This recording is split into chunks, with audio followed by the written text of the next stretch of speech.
Calculator. পরীক্ষা হলে calculator ছাড়া আসছেন কেন? কমন সেন্স নাই? ইয়েস পঞ্চমের কথা না। Sorry sir. টাকা পয়সা তো চাই না, এমন বিহেভ করতে কিছু নাই, না দিলে বলেন দিবেন না, শেষ।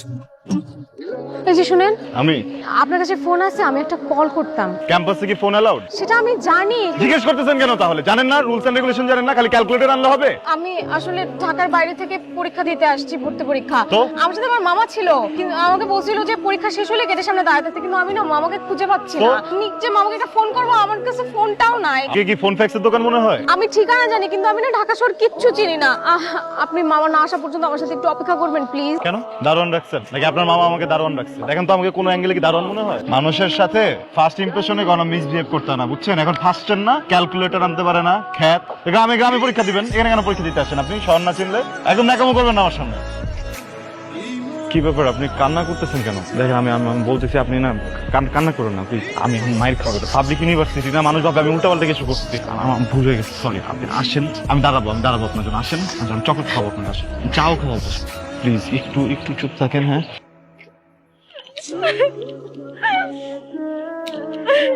এর জন্য আমি ঢাকা আসতে চাই না। ঢাকার মানুষজন একদম ভালো না, কোনো মায়া নাই, দয়া নাই, নিষ্ঠুর মানুষজন। আপনি যখন পেটে ছিলেন আপনার আম্মুর, তখন কি নারী ভুজির ভিতরে পেঁচাই গেছিলেন? আপনার মনে তো প্যাচ কেন? চিনি যে বাদাম ছিল আপনাকে দিতেছি, আইসক্রিম খাওয়াইলাম, এগুলোতে আপনার চোখে পড়ে না? আর কি করলে আপনার মন ভরবে বলেন আপনি আমাকে? সকালবেলা না মামা ওই দোকানটা থেকে এক কাপ চা এনে খাওয়াইছিল, তো মজা। জান না, এক কাপ চা নিয়ে আসে। গ্রাম থেকে আসছেন না, একদম পরিচয় দিয়ে দিচ্ছেন, ন্যূনতম ম্যানার নেই। খ্যাত, আপনার কোনো আইডিয়া আছে আপনি কার সাথে কথা বলতেছেন? ব্রিটিশ আমলে আমার বড় আব্বা উপাধি পাইছিলেন খান বাহাদুর। আমার গোষ্ঠীতে তো কেউ চা আনে না কারোর জন্য। আমার আব্বার কোনো পরিচয় নাই থাকতে পারে, সরকার বংশের ছেলে আমরা, বুঝছেন না? যেন আপনাকে আমি মাফ করে দিলাম।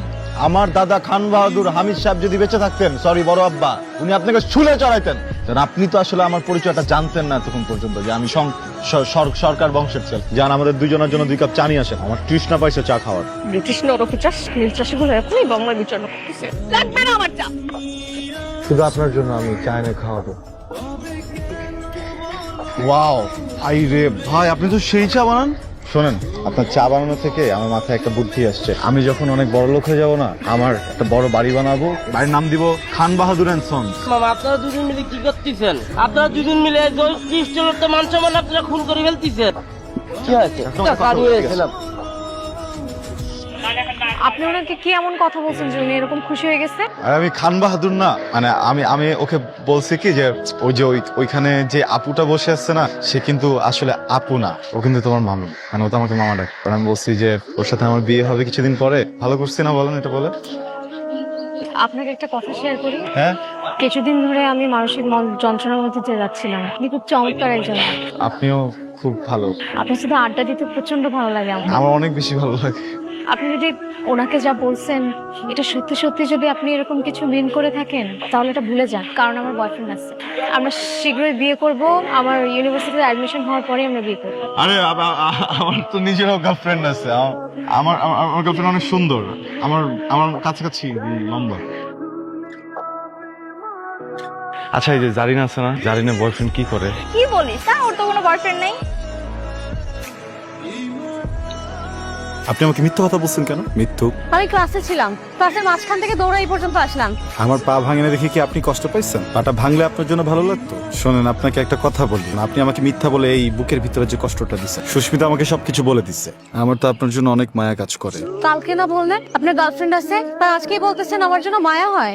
ওইটা তো আমি মান সম্মান বাঁচানোর জন্য বলছি। শোনেন, মানে আমি কি একটা হ্যান্ডসাম ছেলে না? আমি যখন আপনাকে মনের কথা বলতে গেছি, আর আপনি যখন সাথে সাথে আমাকে বললেন যে আপনার বয়ফ্রেন্ড আছে, আমি কি করব? আমি তখন টেনশনে পড়ে গেছি, আমার মন খারাপ হচ্ছে না? আপনার চোখে যে এটা শোনার পরে পানি টলটল করতেছিল, এটা আমি দেখে ফেলছি, বুঝছেন? এখন স্বীকার করেন যে এটা আপনার লাইফ, কিন্তু আপনাকে কিন্তু পছন্দ করার অধিকার আমার আছে। তেমনি আপনার যদি আমাকে পছন্দ না হয়, আমার প্রেম প্রত্যাখ্যান করার অধিকার আপনার। আমি আপনার এই অধিকার কখনোই আটকাবো না। প্রেম প্রত্যাখ্যান করতে চান? আমি সকল প্রকার অধিকার নিয়ে আপনার প্রেম প্রত্যাখ্যান করলাম। কফি? আমি কথা পাই না। ঠিক আছে, খেয়েন না, আমি যাই সুরজ মামার দোকানে চা খাবো। আপনি দাঁড়াচ্ছেন ফাঁকি দর ধান্দা, যান ক্লাসে যান। কালকে ক্লাস আছে? না, নাই। তাহলে আপনাকে একটা সুযোগ দেই, কালকে সন্ধ্যা 6টায় মামার দোকানে আপনার অপেক্ষা করব। আপনি যদি আমার প্রেমে রাজি থাকেন, তাহলে একটা লাল শাড়ি পরে চলে আসেন। আপনি করেন অপেক্ষা, আমি এসবের মধ্যে নাই। শোনেন, কফিটা দিয়ে যান, ক্লাসমেটের জন্য নিয়ে যাব। আমার এই দশা হইল কেন? ও কি আমাকে জাদু করছে? এইসব পাগলামির কোনো মানেই হয় না। 7:15 বাজে, 7:30 পর্যন্ত দেখ। এরপর যদি না আসে এখান থেকে তো যাবো এই মামার দোকানে আর কখনো আসবো না।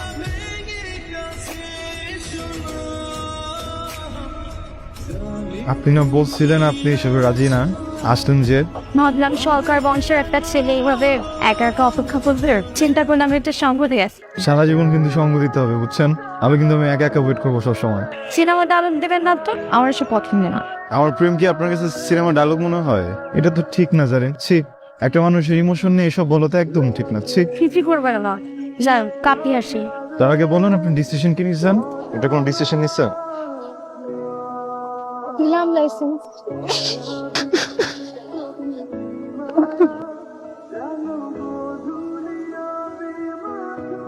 শোনো, যে কদিন আমি ঢাকা থাকবো না সে কদিন কিন্তু রিক্সা অন্য কাউকে নিয়ে ঘুরবা না। এখানে যে খেয়াল রাখবো, ঠিক আছে? ঠিক হয়ে যাবে।